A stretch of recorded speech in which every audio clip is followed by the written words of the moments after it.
এই সুদভিত্তিক অর্থনীতি হালাল না হারাম? এই হারাম অর্থনীতি দিয়ে কিয়ামত পর্যন্ত দারিদ্র্য মুক্ত বাংলাদেশ করতে পারবেন না।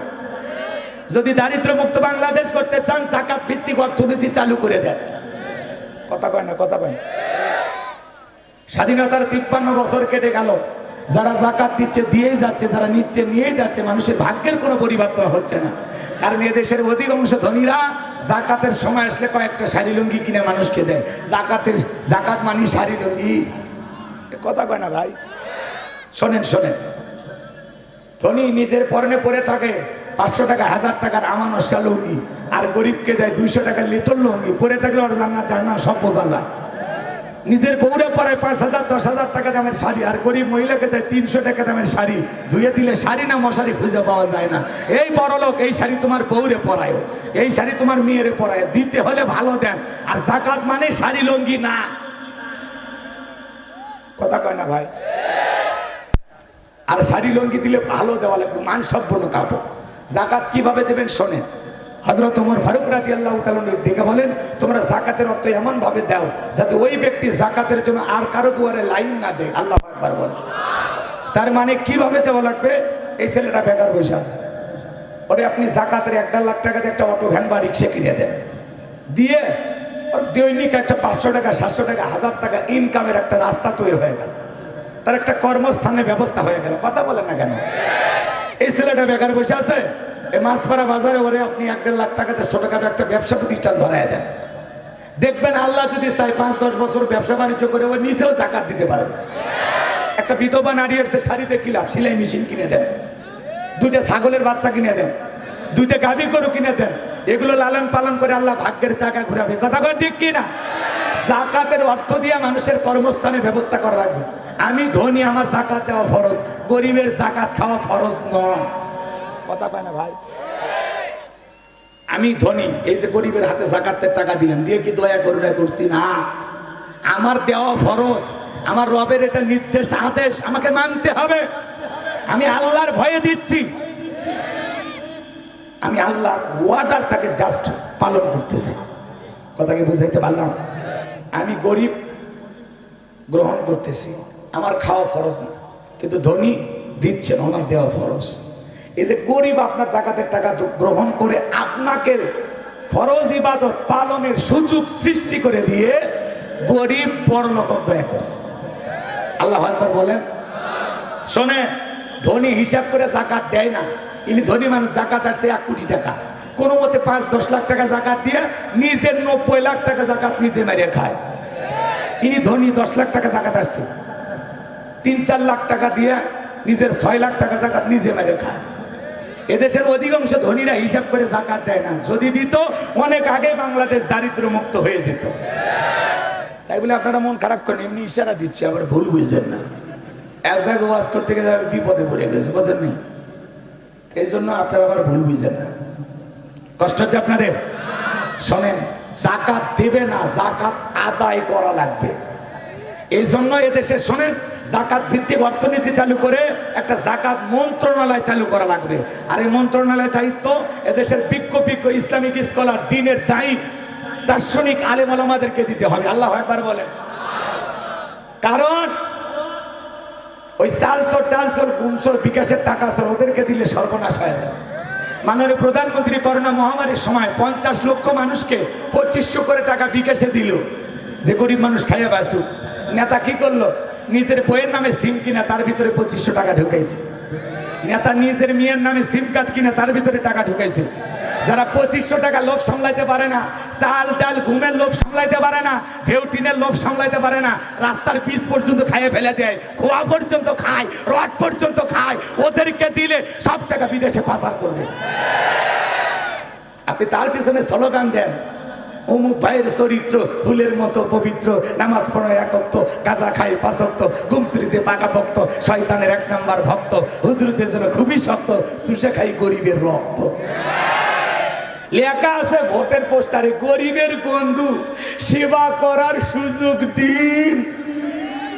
সেবা করার সুযোগ না, ওই জায়গায় পরিষ্কার লেখেন বড় লোক হওয়ার সুযোগ দিন। তাছাড়া একটা বয়স্ক ভাতার কার্ড, প্রতিবন্ধীর ভাতা কার্ড দিবে যায়, ওখানে 2-4 হাজার খায়, এমন নেতাও আছে না নাই? তুমি বলে সেবা করবে দুলে ভাই, ও দুলে ভাই, তুমি না সেবা করবা, সেবার নামে ডাকাতি, কথা কর না কেন?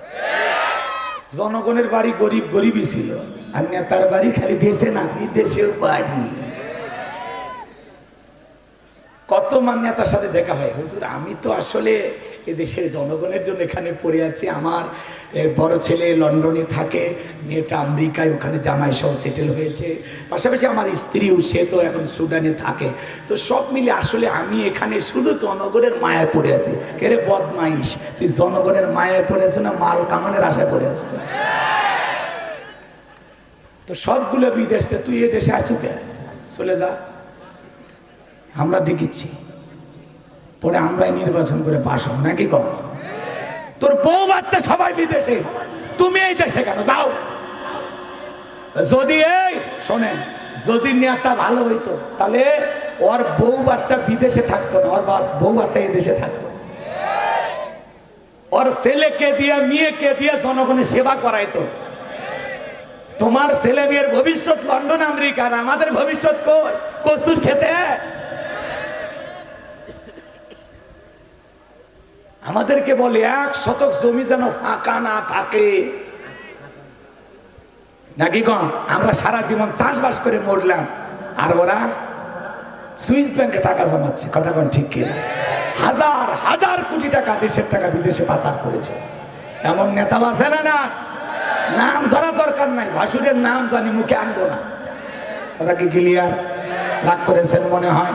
তাহলে জাকাত ভিত্তিক অর্থনীতি চালু করা লাগবে বাজান গো আমার, আলেমদের কাছে দায়িত্ব দেওয়া লাগবে, কারণ জাকাতের 8টা খাত আছে, এই ব্যাপারে আলেমদের জ্ঞান আছে, সাধারণ মানুষের সেই জ্ঞানটা নাই, কথা কোন ঠিক কিনা? একটা জরিপ করে দেখা হয়েছে, 10 বছর যদি ধনীদের কাছ থেকে জাকাত কালেকশন করা হয়, আদায় করা হয়, আর 10 বছর যদি গরিবের তালিকা করে জাকাতগুলো বন্টন করা হয়, 10 বছর পরে বাংলাদেশে জাকাত খাওয়ার জন্য একজন গরিব মানুষ খুঁজে পাওয়া যাবে না। বলেন আল্লাহু আকবার। এই জন্য 2 মিনিট একটা ঘটনা আপনাদেরকে বলে দেওয়া যায়। আল্লাহ নবী মুসা আলাইহিস সালামের নাম আপনারা শুনেছেন, আল্লাহর পয়গাম্বার মুসা আলাইহিস সালাম কারুনকে যা বলে, কারুন তোরে যাকাত দিতে হবে, আল্লাহর পয়গাম্বার ডেকে বলে আমি যাকাত দিতে পারবো না। ভালো করে বোঝেন, আল্লাহর পয়গাম্বার মুসা ডেকে বলে কারুনে যাকাত দিতে হবে, ডেকে বলে ও নবী আমি যাকাত দিতে পারবো না। পয়গাম্বার ডেকে বলে যাকাত না দিলে যাকাত আদায় করা হবে। মুসা নবী রাগ কম না বেশি? যে নবী রেগে গেলে মাথার চুল ভেদ করে চুল খাড়া হয়ে যায়। পয়গাম্বার আজরাইলকে পর্যন্ত থাপ্পড় মেরেছিলেন, কথা কন ঠিক কিনা? এক খুশিতে কিপ্তিকে দুনিয়ার থেকে বিদায় করে দিয়েছিলেন। সেই নবীর রাগ কম না বেশি? ভালো করে বুঝবেন। এ বাজান গো আমার, আল্লাহর পয়গাম্বার যখন বলে কারণ, তখন ডেকে বলে রাগ করার দরকার নাই, কত টাকা দিতে হবে? পয়গাম্বার ডেকে বলে 2.5% দিতে হবে। এইবার কারণ হিসাব নিকাশ করার সময় চাইলো, বলে আমাকে একটু সময় দেন। এই কথা বলে আল্লাহর পয়গাম্বার চলে গেলেন, কারণ এইবার হিসাব নিকাশ শুরু করে দিল। এই কারণকে আল্লাহ এত সম্পদ দিয়েছিল, 70টা উট লাগতো চাবি বহন করতে, চাবি যদি এত হয় তালা কত, আর তালা যদি এত হয় সিন্ধুকে মাল কত, ছোট মাথায় ধরবে না আমার ভাইয়েরা। এই কারণকে আল্লাহ পাক এত সম্পদ দিয়েছিল, কারণ এইবার হিসাব নিকাশ করে দেখে কয়েক হাজার কর্মচারী দিয়া দিনের পর দিন রাতের পর রাত যদি জাকাত দেওয়া হয়, এরপরে টাকা শেষ হবে না। এত পরিমাণে জাকাতের টাকা আসছে, এমনি তো কৃপণ, পায়ে স্যান্ডেল দেয় ক্ষয় যাবে বলে, গায়ে জামা পরে না ছিঁড়ে যাবে বলে, সেই কৃপণ কি এত টাকা জাকাত দিতে পারে? সে এলাকায় 2 নম্বর একটা মহিলা ছিল, নাম হলো সদ্দা। এই সদ্দা নামের পতিতার কাছে যা বলে, সদ্দা রে তোরে 2 বস্তা টাকা দেবো, অ্যাডভান্স হিসাবে আজকে 1 বস্তা টাকা দিয়ে দিলাম, আগামীকালকে আল্লাহর পয়গম্বর মুসা নবী যেই মজলিসে দাঁড়ায়া আল্লাহর পথে মানুষকে দাওয়াত দেবে, ওই ভরা মজলিসে দাঁড়ায়া একবার শুধু বলবা মুসা নবী দিনের বেলা ওয়াজ করে আর রাতের বেলা আমি সদ্দার সাথে রাত কাটাই, বাস এতটুকু কথা বললেই যথেষ্ট, বাকি যা করার আমি করব। কথাকে বুঝতে পারছেন? রাগ করছেন আপনারা? এইবার পরের দিন সকালবেলা আল্লাহর নবী মুসা আলাইহিস সালাম হাজার হাজার জনতার সামনে ওয়াজ করতেছেন। সদ্দা নামের মহিলা মুসা নবীর আলোচনা শুই না পাষাণ হৃদয় গইলা, চোখ দিয়া পানি ঝরতেছে। কারণ ইশারা দিয়ে বলে তাড়াতাড়ি তারা বলে না, একটু শুনি বলে না, শুনতে দেওয়া যাবে না। 2 জন লোক পাঠায় দিল, তাড়াতাড়ি সদ্দাকে দাঁড় করা দাও। এইবার দুইজন লোক দাঁড়ায় বলে সর্দারে তাড়াতাড়ি করে দাঁড়াও। বলে না একটু শুনে, বলে না শুনতে দেওয়া যাবে না। দুইজন দুই হাত ধরে সবটাকে জোর করায় দাঁড় করায় দিল। যখন কারণ লাভ মেরে দাঁড়ায় বলে মুসা রে ওয়াজ বন্ধ কর। তাকায় দেখ 2 নাম্বার মহিলা দাঁড়াইছে। মহিলাটা 2 নাম্বার না 1 নাম্বার মুসা নবী কি জানে? রতনে রতন সেনে কথা কর না কে ডাইরেক্ট বলতেছে মুসা ওয়াজ বন্ধ কর। আজও দেখবেন আলেম ওলামা যখন হক কথা বলে, সুদের কথা বলে, ঘুষের কথা বলে, জিহাদের কথা বলে, আল্লাহর জমিনে আল্লাহর দ্বীনকে প্রতিষ্ঠিত করার কথা বলে, কোরআনের রাজ কায়েম করার কথা বলে, কিছু লোক ডাইরেক্ট বলে হুজুর আপনার ওয়াজ বন্ধ করেন, আপনার ওয়াজ লাইন ছাড়া। হুজুরের ওয়াজ লাইন ছাড়া না, তোর জীবন লাইন ছাড়া, তুই একটা তার সেরা। সুদের কথা বলা যায় না, সুদখোর মসজিদের সভাপতি কথা বলে হুজুর সুদের ওয়াজ ধরেছে। মসজিদের সভাপতি হুজুর আমি এই ব্যবসার সাথে জড়িত, খামাকাই পাবলিকের সামনে আমার লঙ্গি খুলছেন কেন? আসে না না এই দেশের অধিকাংশ মসজিদগুলোর সভাপতি সেক্রেটারি সুদখোর ঘুষখোর হয়ে গেছে। সারা জীবন অকাম করে টাকা ইনকাম করেছে। মসজিদের ঢালাই এসে 10 লাখ টাকা দিয়ে কয় বাপ রে বাপ বিশাল দানবী, সভাপতিরই বানান লাগবে। আবার আপনারা ভাইবেন না যে আপনাদেরকে বলতেছি, এলে উদাহরণ, মানে এমনি কথা বুঝানোর জন্য। রাগ করেছে, কষ্ট নেবেন না, অনেক কথা বলার আছে, এদিক সেদিক আর যাব না। এদিক খেয়াল করেন, আমাদের আফসোস লাগে বাণিজ্য মেলার নামে রাত 12টার পরে নর্তকীর গায়ে একটা সুতার কাপড় থাকে না, ওখানে 140 করে জারি করা হয় না। যারা বাংলার জমিনে কিছু জায়গায় তাফসীরুল কোরআন মাহফিলে, ওয়াজ মাহফিলে 140 করে জারি করে কোরআনের কথা বন্ধ করে দেয়। আমার বিশ্বাস এরা মুসলমান হতে পারে না।